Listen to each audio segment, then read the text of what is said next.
So viral hit episode 57 में आप सबका स्वागत है। दोस्तों आज मैं थोड़ा सा बाहर रहूंगा, हो सकता है कल का एपिसोड आने में लेट हो या फिर परसों आए, पर फिर भी लाइक टारगेट रखता हूँ 3K। अगर आप लोग कंप्लीट करते हो मैं अपनी पूरी कोशिश करूंगा एपिसोड कल ही आए। पिछले एपिसोड में हमने देखा था हॉबिन का कंपनी अब पूरी तरह से बर्बाद हो चुका है। जिन्हो ली हॉबिन के पीछे सारे गुंडे छोड़ देता है, दूसरी तरफ उसके जो सारे दोस्त यानी तेहुन, वांगुक और योनो सब मिलके सारे गुंडों से लड़ते हैं। यहाँ तक कि हम सैमडेक को भी देखते हैं, वो भी बहुत सारे गुंडों से लड़ता है। पर तभी हॉबिन से वही लेडी मिलने आती है और कहती है कि वो उसकी मदद कर सकती है। अब आगे एपिसोड के शुरू में हम वही लेडी को देखते हैं। वो हॉबिन को देखते हुए कहती है, तुम्हारी मदद करने के लिए कोई है, आ जाओ। हॉबिन कहता है, क्या कोई है मेरी मदद कर सकता है? वो कहती है, पहले आके कार में तो बैठ जाओ। सीन शिफ्ट होता है कई और बहुत सारे जिम के इक्विपमेंट देखते हैं, वहीं पे किसी को डंबल उठाते हुए देखते हैं। तभी वो बंदा कहता है, कौन है वो? दूसरी तरफ से वो लेडी कहती है, आपको पता है कौन है। उसी के साथ हॉबिन को देखते हैं। हॉबिन सामने देख के बहुत हैरान हो चुका है। वो कहती है, यह है हॉबिन यू फ्रॉम वायरल हिट। इसने ही जिन्हो ली को डाउन करने की कोशिश की थी पर फेल हुआ है। वो कहते हैं, तुम्हें इसे यहाँ पे लाने की क्या जरूरत थी? हॉबिन कहता है, क्या मैंने आपको टीवी पे देखा है ना पहले? वो कहती है, आपको एक बार कम से कम एक बार तो इससे बात कर लेना चाहिए। पर वो बंदा बात करने को तैयार ही नहीं होता, उल्टा उसे ले जाने के लिए कहता है। ये बंदा और कोई नहीं, असेंबलीमैन योंग हवान है। आई एम सॉरी अगर मैं प्रोनाउंसिएशन गलत कर रहा हूँ तो। तुम्हें पता है ना उसके पास दिन बहुत कम है, तो इसके साथ एसोसिएट होने का कोई फ़ायदा नहीं। वो कहती है, हाँ हो सकता है, पर यह कोई ऐसा है ना जिसके ऊपर सियोंजून ने ट्रस्ट किया था। पर वो अभी भी मानने को तैयार नहीं। वो बार बार कहने लगता है, नहीं ऐसा हो नहीं सकता, क्योंकि अगर उसने इस बंदे को ट्रस्ट किया है इसका मतलब उसका दिमाग भी सही नहीं था। तुम्हें मुझे बताओ, कोई कैसे कोई प्रॉपर प्लान के बिना किसी को कॉल आउट कर सकता है, किसी के बारे में कुछ कह सकता है? मैंने कभी किसी को इतना बेवकूफ़ी करते हुए नहीं देखा है पहले। उसको यहाँ से बाहर ले जाओ और मेरे आसपास भी मत लाना इसे। तुम्हें पता तो है अगर ये हमारे आसपास भी आएगा तो हमारे लिए खतरा और बढ़ सकता है। शायद तुम्हारी भी स्क्रू ढीला हो चुका है। तुम अपने साथ इस मोरन को यहाँ पे कैसे ले आ सकते हो? पर तभी हॉबिन कहता है, क्या मतलब है आपका कि मेरे पास दिन बहुत कम है? वो कहते हैं, क्या लगता है तुम्हें जिन्हो ली तेसानजू वो कभी भी किसी को माफ नहीं करते हैं? अगर तुम्हें लगता है कि तुम लोग बच्चे हो और वो बच्चे को नहीं मारते तो तुम गलत हो। उन लोगों ने तुम्हें अब तक इसीलिए नहीं मारा है क्योंकि वो लोग सेफ खेल रहे हैं, इसीलिए तुम लोग अभी भी जिंदा हो। तुम्हें पता है वो लोग कभी भी अपने पीछे किसी भी प्रूफ को नहीं छोड़ते हैं। क्या तुम्हें लगता है तुम जैसे कुछ बच्चे हो उससे बच पाएंगे? कभी ना कभी वो तुम सबके पीछे ज़रूर आएगा। जब पहली बार तुम लोग उसके पीछे पड़े थे ना, तब से ही तुम समझो कि तुमने अपना मौत का दिन चूज कर लिया है। तुमने अपना मौत को खुद चुना है बच्चे। जाओ इसे ले जाओ, मेरे सामने से ले जाओ इसे। और तभी उसे कहता है, हे प्रोसिक्यूटर, अपने साथ इस बच्चे को मत जोड़ो, और ऑल्सो मैंने इस बच्चे को कभी नहीं देखा। ये कह के वो अपने गार्ड्स के साथ यहाँ से चले जाने लगता है। हॉबिन देखता रहता है, पर तभी हॉबिन कहता है, प्लीज़ सुनिए तो, हमें आपकी मदद चाहिए, प्लीज़ मदद करिए हमारी। पर वो कहते हैं, व्हाट द हेल, आखिर मैं तुम्हारी मदद क्यों करूं बताओ, इसमें मेरा क्या रखा है? हॉबिन कहता है, ये मेरे बारे में नहीं है, प्लीज़ मैं अपनी दोस्तों के बारे में बोल रहा हूँ। उन्होंने कुछ भी नहीं किया है, कुछ भी गलत नहीं किया है उन्होंने। मैं उन्हें ऐसे ही हर्ट नहीं कर सकता, वैसे भी उनके साथ बहुत कुछ हो चुका है। वो कहते हैं, ये बच्चा तो बहुत ज़्यादा डिल्यूजनल है, अगर मैं ना कहूँ तो फिर क्या करोगे? हॉबिन कहता है, मैं तेसानजू के पास जाऊँगा और बता दूँगा कि मैं आपसे मिला था। वो कहते हैं, क्या कहोगे वहाँ जाके? हमने तो किसी भी बारे में बात नहीं की थी। हॉबिन कहता है, मैं कुछ भी नहीं बोलूँगा, पर मैं आपसे मिला था, यही इसी से वो आपको सस्पेक्ट करने लगेगा। तभी देखते हैं वो बंदा उसके चेहरे को पकड़ता है और कहता है, अच्छा तो ऐसा है क्या? तुम मुझे ये समझाने की, ये बताने की कोशिश कर रहे हो कि तेसानजू लोगों को मार सकता है पर मैं नहीं? तभी वो उसे ज़ोर से दूर फेंकता है और कहता है, ठीक है चलो मैं तुम्हें एक चांस देता हूँ, दिखाओ कि तुम कितना वर्दी हो। और जाते हुए सियोंजून के बारे में सोचने लगता है। सोचता है कि वो भी बिल्कुल ऐसा ही था और जाते हुए कहता है प्रॉब्लम, असली प्रॉब्लम है जिन्हो ली। और सोचता है सियोंजून, तुमने सच में एक फ़नी लिटिल पंक को मुझे भेजा है। सीन शिफ्ट होता है, बाद में हम कार में देखते हैं प्रोसिक्यूटर को देखते हैं। वो भी अब पास्ट के बारे में सोचती है, जब पहली बार उसका फाइट सियोंजून के साथ हुआ था कोर्ट में, पर वहाँ पे वो सियोंजून से हार गई थी। सियोंजून एक डिफेंडेंट होके भी खुद को ही डिफेंड किया था। वो बाहर आने के बाद देखता है सिगरेट पीते हुए उसको फकिंग याकुजा बास्टर्ड बोल के गाली देने लगती है और कहती है आखिर उसने लॉ कहाँ से सीखा। भगवान ही, ये बहुत ज़्यादा एम्बेरसिंग है, मैं किसी ऐसे से कैसे हर सकता हूँ सच में। वो और कुछ कहती, तभी आवाज़ आता है तुम्हें पता है ये बहुत ज़्यादा हॉरिबल है, ऐसी चीज़ें कहना। मुझे लगता है कि ये एक डिफेमेशन है मैम। तभी वहाँ पे हम सियोंजून को देखते हैं। वो कहती है मुझे नहीं लगता ये डिफेमेशन है, क्योंकि ये स्पेसिफिक होना चाहिए, पब्लिक होना चाहिए और बहुत ज़्यादा इंसल्टिंग होना चाहिए। मुझे नहीं लगता कि मैंने कुछ भी ऐसा कहा है, ये याकुजा बास्टर्ड। सियोंजून जाते जाते कहता है हाँ आपको इतना अच्छा लॉ पता है, तो फिर आप मुझसे हारे क्यों। ये सुन के प्रोसिक्यूटर को बहुत ज़्यादा गुस्सा आ जाता है और कहने लगता है याकुजा एसोल, तुम्हें लगता है कि तुम बहुत ज़्यादा ग्रेट हो। हाँ, सियोंजून भी थोड़ा सा गुस्सा होता है और कहता है आप चाहते मैं आपको ये दिखाऊं। ये सुन के वो कहती है इतना ज़्यादा कॉन्फिडेंस, अपने आप में बहुत ज़्यादा कॉन्फिडेंट हो। हाँ, वो कहता है बिल्कुल। सीन शिफ्ट होता है, तभी प्रेजेंट में देखते हैं हॉबिन की तरफ देखता है और उसको गाली देने लगता है, क्योंकि हॉबिन इतना सब कुछ होने के बाद भी पीछे की सीट में अभी भी सो रहा होता है। वो सोचती है अरे वो सीरियस सियोंजून, तुमने इस छोटे से बच्चे के ऊपर ट्रस्ट किया है। सीन शिफ्ट होता है, दूसरी तरफ हम ग्योल को देखते हैं। वो कहती है मैं ग्योल हान, पहली बार 17 ईयर्स के लाइफ में सच में कुछ सीरियस हुआ है, मैं बोर हो रहा हूँ बहुत ज़्यादा। तभी बाहर से बेल की आवाज़ आता है, उसके हाथ में हम बैट को देखते हैं। बैट लेते हुए वो आती है और कहती है कौन है। तभी बाहर आते ही हम देखते हैं हॉबिन उसके पास आया है। हॉबिन कहता है हे, वो उसकी तरफ देखते हुए हंसते हुए कहती है देखो देखो कौन आया है, the boss of the hobby new company. अरे किसके बारे में बात कर रहा हूँ, वो कंपनी वो तो अब है ही नहीं, पूरी तरह से बंद हो चुका है। क्या बोलो तुम कैसे यहाँ पे आए हो, क्या तुम्हें भीख चाहिए। वैसे मेरे पास कुछ भी नहीं है।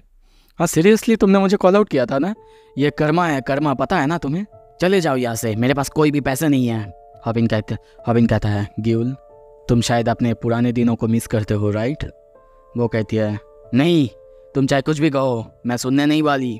पर हॉबिन कहता है ग्यूल हान, फॉर्मली ऑफ एग्जे कंपनी, कुछ ऐसा है जो तुम कर सकते हो, सिर्फ तुम, और अगर वो तुमने किया तो आई प्रॉमिस कि तुम्हारी पूरी ज़िंदगी बदल जाएगा, और अगर नहीं किया तो तुम भी मर जाओगी। ये सुन के वो शॉक होती है और कहती है क्या। हॉबिन कहता है मुझे तुम्हारी मदद चाहिए, क्योंकि तुम हम में से सबसे ज़्यादा पकी हुई हो। सीन शिफ्ट होता है, ग्यूल के घर पे हॉबिन सैमडेक से मिलने आया है। सैमडेक उसे देख के कहता है देखो तो कौन आया है, you goddamn son of a bitch. I think कि मैंने तुमसे क्लियरली कहा था, अगर दोबारा मैंने तुम्हारी शक्ल भी देखी, बेटी के आसपास तुमको देखा, तो मैं तुम्हें मार डालूंगा। हॉबिन कहता है नहीं, मैं उससे मिलने नहीं आया हूँ, मैं आपसे मिलने आया हूँ, मुझे मदद चाहिए। पर कुछ भी बिना सुने सैमडेक कहता है गेट लॉस्ट, ये मेरी तरफ से फाइनल वार्निंग है, अगर फिर से तुम्हारी वजह से ग्यूल को कोई भी खतरा हुआ तो मैं अपने खाली इन्हीं हाथों से तुम्हें मार डालूंगा। वो दरवाज़ा बंद करते तभी देखते हैं हॉबिन दरवाज़ा को रोकता है। वो कहते हैं क्या, आखिर तुम क्या कर रहे हो। हॉबिन कहता है वो लोग जल्दी वापस आने वाले हैं, ग्यूल भी खतरे में है, मुझे आपकी मदद चाहिए मास्टर। सैमडेक कहते हैं तुम क्या चाहते हो कि मैं तुम्हें फाइट सिखाऊं, और चाहते हो कि मैं तुम्हें एक जोर से पंच मारूं। मुझे पता है क्या चल रहा है, मुझे ये भी पता है कि किस चीज़ों में तुम फंसे हुए हो, अपने आप को किन चीज़ों में तुमने उलझा लिया है, और मुझे ये भी पता है तुम्हारे सामने तुम्हारा ओपोनेंट कौन है, ग्यूल ने मुझे बताया। ये सुन के हॉबिन कहता है तो फिर तो आपको सब कुछ पता है ना, और आपको ये भी पता है क्यों मैं सीखना। पर वो उसकी बात को काटते हुए कहता है पर मैं नहीं कर सकता, क्योंकि कोई मर चुका है, कोई बच्चा, वो भी तुम्हारे ही उम्र का था, वो भी रेवेंज लेने में ऑब्सेस था, और वो मेरी ही वजह से मर चुका था, क्योंकि मैंने सब कुछ को अच्छे से नोटिस नहीं करा था। मैं उन सारे ट्यूटोरियल वीडियोस को डिलीट कर दूंगा, मुझे आइडिया नहीं था कि वो सब ऑनलाइन है। तुम चाहते हो कि मैं तुम्हें सिखाऊं कैसे फ़ाइट करते हैं, पर मैं जो सिखाता हूँ बच्चे वो फाइटिंग नहीं है, उससे तुम्हारे आसपास के लोगों को दुखी करते हो और कुछ नहीं। ग्यूल दुखी होता है जब तुम हर्ट होते हो, और मैं नहीं चाहता मेरी बेटी फिर से दुखी हो। आई एम सॉरी बच्चे, मुझे लगा था कि मैं एक स्ट्रॉन्ग पर्सन हूँ, पर अब तो लगता है कि मेरे जैसा वीक बंदा सच में नहीं है। घर जाओ बच्चे, घर जाओ। सीन शिफ्ट होता है दूसरी तरफ, उसे प्रोसिक्यूटर को देखते हैं जो कि अभी बात लेके आई है। तभी सामने देखती है, नोटिस करती है सियोंजुन के साथ उसका एक सेल्फी। तभी उसे फिर से पास्ट की सीन याद आता है। घर आने के बाद हॉबिन को राइड देने के बाद हॉबिन उठता है और उसे थैंक्स कहता है और कहता है सच में आप एक बहुत अच्छी ड्राइवर है। वो कहती है ओह, तो इसीलिए तुम वापस सो गए थे, है ना? अपने मुंह के ऊपर देखो, साफ करो जल्दी। और तभी कहता है हे गिरो, मुझे तुमसे कुछ पूछना है। क्यों तुम आखिर ये सब कर रहे हो? क्यों तुम जिनहो को टेक डाउन करना चाहते हो? मुझे नहीं लगा था कि तुम दोनों इतने क्लोज हो, और ऐसा नहीं कि जिनहो ने तुम्हारे साथ कुछ गड़बड़ भी की है या फिर तुम्हारी कोई क्षति भी की है।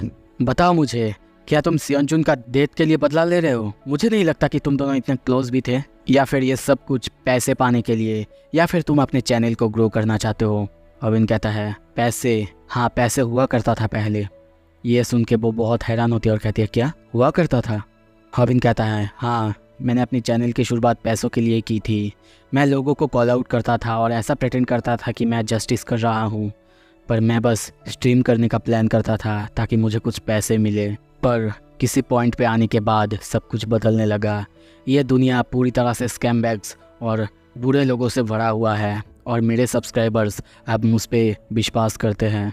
हो सकता है कि ये बहुत ज़्यादा रिडिकुलस साउंड करे, पर अब तो मुझे लगता है कि मैंने अपने में ही एक आइडिया डेवलप करा है कि जस्टिस क्या होता है, उसका मतलब क्या होता है। ये सारी बातें सुन के वो कहती है तुम्हें पता है ना, वो सबसे डिफरेंट है। अब तक तुमने चाहे जिससे भी फाइट की हो, और ये तुम्हारे लिए बहुत बहुत बुरा हो सकता है। वो कहता है हमेशा से ऐसा ही था मैम, हमेशा से मैं अलग अलग ओपोनेंट से लड़ता था, अलग अलग तरह के फाइट करते थे, अलग अलग लोगों से लड़ता था। पर आप चिंता मत करें, चाहे मैंने जितने भी लोगों से फाइट की है अब तक मैं ही जीता हूँ।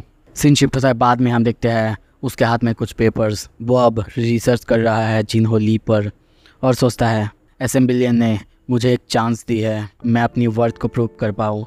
जिनहो ली, उन्होंने कहा था कि वही असली प्रॉब्लम है। आई एम श्योर मैं अगर कुछ ढूंढ लूँगा जो कि उनकी मदद कर सके, शायद वो भी मेरी मदद कर दे। पर यह सब इतना मुश्किल क्यों है? कुछ देर बाद पेपर्स को देखने के बाद, सब कुछ देखने के बाद हम देखते हैं वो थक चुका है, टायर्ड हो चुका है, सोफा पे ही सो जाता है और सोचता है क्या सच में ये सब कुछ ढूंढना इतना ज़्यादा मुश्किल है? क्या मैं सच में अकेला कर भी पाऊँगा? सच में मेरे साथ जब गैंग्स होता था, मेरे दोस्त होते थे, तब कितना आसान था सब कुछ। पर तभी सोचता है अपने सारे दोस्तों, मोम, भूमि, रूमी, सब के बारे में, और सोचता है नहीं, मैं अलाउ नहीं कर सकता, मैं फिर से उन्हें खतरे में नहीं डाल सकता, मुझे ये करना ही होगा। द हॉबी न्यू कंपनी वो अब नहीं रहा, और इसीलिए मुझे ये अकेला ही करना होगा, सब कुछ के साथ डील करना होगा। हाँ, हो सकता है मैं अकेला फील कर रहा हूँ, पर चलो फिर से काम पे लगता हूँ। और तभी देखते हैं वो फिर से सारे पेपर्स देखने लगता है, आसपास देखने लगता है, और सोचता है मुझे ऐसा क्यों लग रहा है कि मैं अपने आसपास किसी का प्रेजेंस सेंस कर पा रहा हूँ, पर क्यों? और तभी वहाँ पे हम क्यूल को देखते हैं जो कि पॉपकॉर्न खा रही थी और कहती है क्या तुम्हारे पास ड्रिंक्स नहीं है? उसे देख के हॉबिन चिल्लाने लगता है और कहता है क्या तुम यहाँ पे कैसे आई हो? दरवाज़ा वो तो बंद था ना? वो कहती है दरवाज़ा? मैं तो विंडो से आई थी, वो तो ओपन था ना? वो कहती, हॉबिन कहता है क्या विंडो से? पागल हो गया तुम, विंडो से क्यों आए हो? दरवाज़ा था ना? वो कहती है वो खुला था ना इसीलिए। हॉबिन उसके ऊपर और गुस्सा करने लगता है और कहता है what the hell is wrong with you? क्या तुम्हें लगता है कि तुम लॉ से भी ऊपर हो? उसकी बात को काटते हुए वो कहती है मैं करूँगा। हॉबिन को कुछ भी समझ में नहीं आता। वो फिर से कहती है जो भी तुमने कहा पहले वो मैं करूँगा। हॉबिन खुश होता है, कहता है रियली? तुम सच में करोगी? तुम सच में बहुत अच्छी हो। तो लगता है कि हम दोनों अब सेम साइड पे है ना? पर तभी उसे बाहर निकालते हुए कहता है हाँ वैसे मैं तुम्हारी मदद कल से लेना चाहूँगा, कल से शुरू होता है ना सब कुछ तो, और मुझे कुछ चीज़ों पे ध्यान भी रखना है। पर ग्यूल उसकी बात बिना सुने कहती है हाँ ठीक है, नूडल्स को ऑर्डर करो मेरे लिए। बाय द वे और भी कुछ लोग हैं जो कि तुम्हारी मदद करना चाहते हैं। ये सुन के हॉबिन बहुत हैरान होते हुए कहता है क्या? कौन है? वो कहती है क्या लगता है तुम्हें कौन हो सकता है? वही ट्रेडर्स ना जो भाग गए थे ऑफ कोर्स। और तभी हम वहाँ पे सब कोई मानगी, वांगुक, स्नैपर, रूमी, क्यूल, तेहुन और योनू को देखते हैं। हॉबिन उन सबको देखता है और गियुल कहने लगती है, तुम्हें पता है मैंने उन सब से अकेले में जाके एक के बाद एक बात की, यहाँ तक कि उन सब से मैंने कही भी कि अगर वो लोग मदद नहीं करेंगे तो फिर जिन्हो ली आके उनको मार ज़रूर डालेंगे और इसीलिए हमें एक साथ काम करना चाहिए। और तभी एक एक करके हमें सबको दिखाया जाता है। स्नैपर कहता है, मुझे तो वापस आना ही था, मैंने कहा था ना। गियुल कहती है, हाँ बिल्कुल, हम लोग तो सब कुछ ख़त्म होने तक साथ में रहेंगे। त्योन कहता है, अगर तुम मेरी तरफ क्या देख रहा है बे? योनू कहता है, मेरे डैड ने कहा है वो भी मदद करेंगे। मान गई, यही तो रास्ता है जो कि मुझे लेना है। बांगू कहता है, जिन्हो ली उसको हम जानते हैं। रूमी कहती है, हाँ मैंने रियलाइज़ कर ली थी, भाग के कोई फ़ायदा नहीं है। तो फिर अब ये है हॉबिनू कंपनी का रिवाइवल। गियुल कहती है, हे मैंने कहा ना नूडल्स ऑर्डर करो कुछ करने से पहले। हॉबिन क्या चल रहा है? और तभी कोई कहता है, look at the son of a bitch, ये बंदा रो रहा है, सच में कितना ज़्यादा अगली लग रहा है यार रोते हुए। सभी उसको गाली देने लगते हैं पर वो बस सोचता है, thanks everyone, thank you so much. Scene shift होता है दूसरी तरफ, हम उसी गोडाउन में देखते हैं। वहीं पे एक बंदे को जिसकी की हालत बहुत ज़्यादा ख़राब है, वो कहता है, आई एम सो सॉरी, मैंने अपना बेच देने की कोशिश की है सच में। पर वो कुछ और कहता। तभी देखते हैं डोंग सोक उसे एक ज़ोर से पंच मारता है जिससे वो बंदा नीचे ज़मीन पे गिर जाता है। तभी आवाज़ आता है, ओ डियर, क्या कुछ प्रॉब्लम है यहाँ पे? डोंग सोक कहता है, इवनिंग बॉस, जिन्हो ली और नेमलेस आए थे। डोंग सोक कहता है, वो हमारे ट्रांसपोर्ट टीम का हिस्सा था बॉस, पर उसे शायद अपने काम करने में कुछ प्रॉब्लम्स आ रहे थे, इसीलिए मैं उसे सिखा रहा था और बात कर रहा था उससे, बस इतना ही। जिन्हो कहता है, क्या अभी प्रॉब्लम्स नहीं होने चाहिए? तुम्हें पता है ना ओवरसीज से हमारे यहाँ पे गेस्ट जल्दी आने वाले हैं, पता है ना? डोंग सोक कहता है, इसीलिए तो बॉस मैं इसे लेसन सिखा रहा हूँ। हम लोग उनके सामने इतना स्लोपी नहीं हो सकते जब ओवरसीज में वो इतना मेहनत करके काम कर रहे हैं। नेमलेस, तुम यहाँ पे आके मेरी मदद क्यों नहीं करते? नेमलेस कहता है, आता हूँ।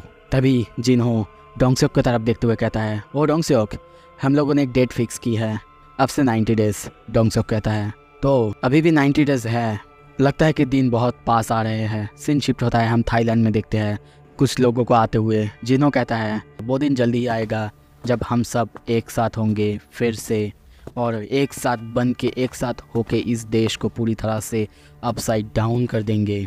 हम 3 बंदे को देखते हैं। पहला है मनगिल री, आई एम सॉरी अगर नाम और प्रोनाउंसिएशन गलत बोल रहा हूँ तो। दूसरा है डैनियल स्मिथ और तीसरा है मिस्टर ड्रेक। सीन शिफ्ट होता है, हॉबिन कंपनी के ऑफिस में देखते हैं। हॉबिन सबको कहता है, सुनो सब कोई, हम लोग जिन्हो ली के खिलाफ जा रहे हैं। वो एक मॉन्स्टर है, मॉन्स्टर, जिसके हाथ में, जिसके पॉकेट में गवर्नमेंट है, यहाँ तक कि वो पूरी तरह से प्रेस को भी कंट्रोल करता है। और सिर्फ यही एनफ नहीं था, उसके साथ एक पॉलिटिशियन मिस्टर तेसानजू भी है जो कि पीछे से उसकी मदद करते हैं। आई बेट ऑल्सो उसके पास और बहुत कुछ होगा और इसीलिए हमको अब बहुत सावधानी से रहना होगा। क्या तुम सब तैयार हो? ये एक ऐसा खेल है, ऐसा खेल कि जिसमें हम में से कोई एक मर सकता है। अब देर हो चुका है, बहुत देर हो चुका है भागने के लिए। ऑल राइट, अब समय आ चुका है हमारे फाइनल ओपोनेंट से लड़ने का। सबको आमने सामने दिखाया जाता है। तो यहाँ से यानी अगले एपिसोड से शुरू होता है फाइनल फाइट की तैयारी। सब कुछ क्या होगा, कैसे होगा, अगर आपको देखना है, जानना है, सो यार सब्सक्राइब कर लो। वीडियो अच्छा लगा थोड़ा सा भी अच्छा लाइक कर दो। Thank you so much video देखने के लिए।